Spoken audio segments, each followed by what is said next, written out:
Juliana Kanyomozi atusobedde DJ Nimrod ensonga zaawa zizino ebyo bigambo bye eby'omukulu Palace okubeera ng'ate awaddeyo muganda we weasal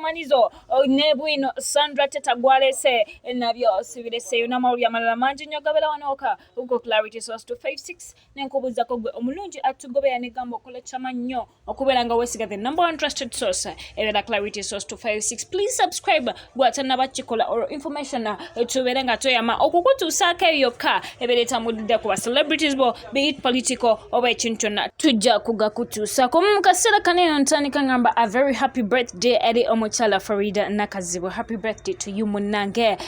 Omu ku ba best TV presenters between omu ku ba media personalities abalina following enene nnyo naye munne nga tukyali ku mukyalo ono yennyini nga tukyali ku birthday ye olwabadde lunaku lwajjo interview ne tugikola ntumugamba Farida ebintu bye tuwulira ebya Bruno ke bannange tubuulire kubanga buli mwezi gwakoza birthday kiba kitegeeza ate ekintu ky'obufumbo ino byango kikwasaganya kya kigenda maaso natugamba mawulire mangi nnyo agatambula ku ye n'omukulu Bruno ke naye n'abagamba nti amazima amatuufu kagogera omulundi gumu kibeere nga kigwa munnange omukyalo ono yagenze maaso n'okubeera nga atutegeeza nti ye gwe mulaba awo munnange omukyalo oyo alina omuntu gw'alaba abandi ne bagambirawo Bruno ke n'agamba nedda Bruno ke mukwano gwange nnyo naye newankubadde ng'abantu bo bagenda ne bakisusamu ne batandika okugera information gye nali simanyi gye bagijambuze ne Bruno ke waliwo ekigenda mu maaso ekyokubeera nga ndabirira omwana we si y'ensonga lwaki tubeera tweyagala kubanga omwana ye kye omwana ye muto omukyala yeyongeddeoko n'atugamba nga bw'agenda okuza gino emyaka gy'atatugambe kuba ye emyaka emituufu kyetwagala gy'atuukiriza yatugambye mubeere bakkakkamu okulabirira omwana wa Bruno ke lwansonga mukwano gwange mama omwana we yafa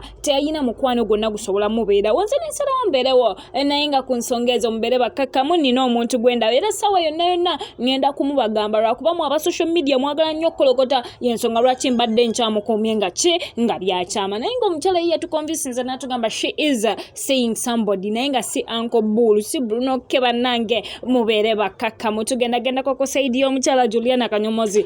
olunaku lwanca ye n'abakulu aba B2C balinayo concert omukyala Juliana ali ku Serena Hotel emitwalo 15 ordinary nga wetwambuka waggulu ate baneeno oba BTC boys bo bagenda kubeera nga ate mutwalo wali ku Freedom City buli omu omuyimbi yasazeewo dda gy'agenda okgenda naye mu ngeri eyo ye DJ Nimrod he's so discontent n'omukyala Juliana Kanyomozi olw'omu nsonga ezo yagambye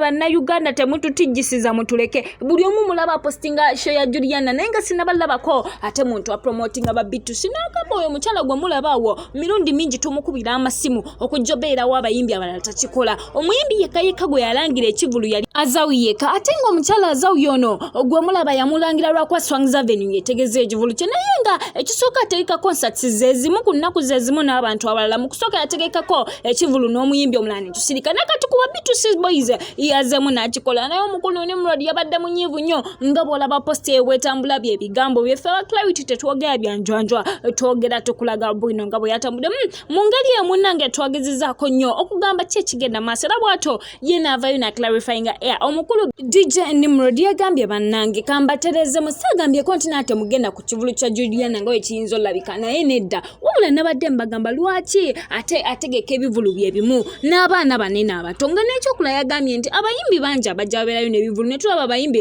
nga bwe twalabye omukyala Grace Khan n'abayimbi abalala bapostinze ekivulu kyani ekyaba B2C nga bagamba abantu bannaye mukunge mujja tubeerewo ba B2C naye omukyala Juliana ye yabagambye mmwe mumanyi nga n'omukyala Catherine Kusaasira kwayongereza naye n'agamba bannaye bamikwano obusungu mubuze bali omukyala Juliana obudde buno yadde amaze ebbanga nga tayimba naye agenda funa audience ey'amikwano gye era ne bafaani babaddala kuba badde bamumisinga in the industry njagala tusooka okujjukiza nti giweze emyaka nga 6 ng'omukyala Juliana Kanyomozi tafulumya luyimba ate era nga talina concert yonna gy'abeerako tuzemu mulaba anene ku Spice Diana EP tumulabyeko ku bintu ebyenjawulo naye era nga si bingi nnyo omukyala ono wabbula okulaba naye lunaku lwanca 15 omuntu wa bulijjo ali wali eri ku Serena Hotel ate ba B2C nabo tugende tuba supporting lunaku lwanca Freedom City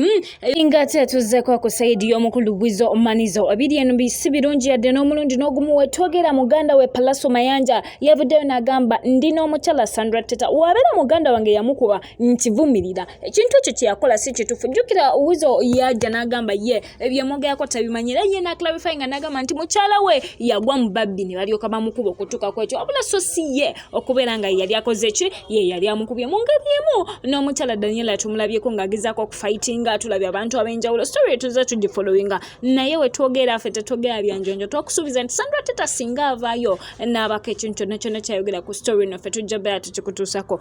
Mu kaseera kanino njagala sooka okugamba nti omukulu taata wa Weasal Manizo, omukulu amanyikiddwa nga Mzee Mayanja, yawulikiddwako ku ssimu emu ng'agamba abantu ab'enjawulo nti Sandra Teta yagenda ku poliisi n'aloopa, wabeera yaloopa poliisi n'egamba enoonyereza erinda ky'okkwata Weasal wabeera nga ddala kituufu. Ekintu kinene kyawanvuyira ddala lwa nsonga ye Sandra Teta agamba mukyala Butya maani Weasal yagambye agenda kusiba, kuba Weasal yavaayo n'agamba mukyala Butya tukulabye ebyokoze naye mukwano ngenda kusiba olw'okunjogerako ebyanjwanjwa, mbu omukyala ono byayogera si bituufu lwa nsonga ye ate etannaba kukuba ku mukyala w'abantu b'enjawulo bazenga baleeta bwino w'enjawulo nga bakakasa nti omukulu Weasal yakuba omukyala ono. Sooka njagala nsooke nkujjukize nti omukyala Sandra Teta yasooka n'abeera ng'ate yasobola okuddayo eri e Rwanda ewaabwe, naye nga ne Rwanda yennyini mu kaseera kano ba boycottinze buli kivulu kya Weasal nga baamulanga tebagendagenda, buli kayimba ka Weasal kusanga nga okakuba ku radio omukwano obeera promoting violence gyatuusa ku mukyala ono. Naye mu kaseera kano tosobodde ofunako ku mukyala Sandra Teta ng'agezaako clearing the air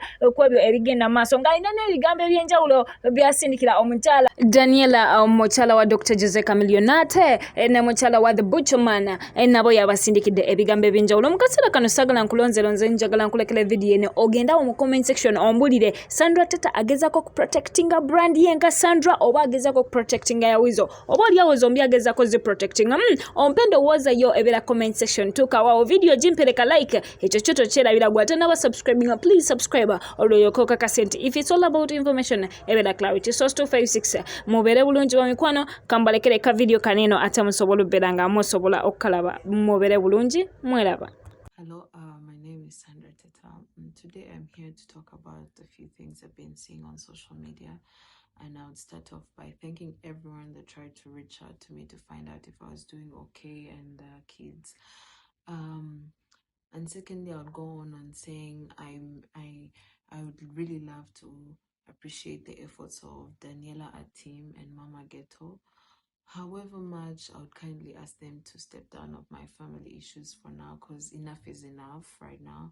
Because whatever campaign they're doing or whatever post they're doing are being run on speculations and rumors, because none of them really bothered to call me and ask me what was really going on, or even ask if I was doing okay. Because in this context, I would actually address Daniela, because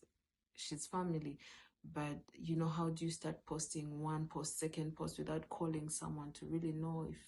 whatever you're talking about is real, or if she's doing good, or if she's, I don't know how you start posting that. But other than that, I would really kindly ask them to step out of my family business and let me handle it as me, Sandra Teta, because this is my family you're talking about. And another thing, in this whole campaign,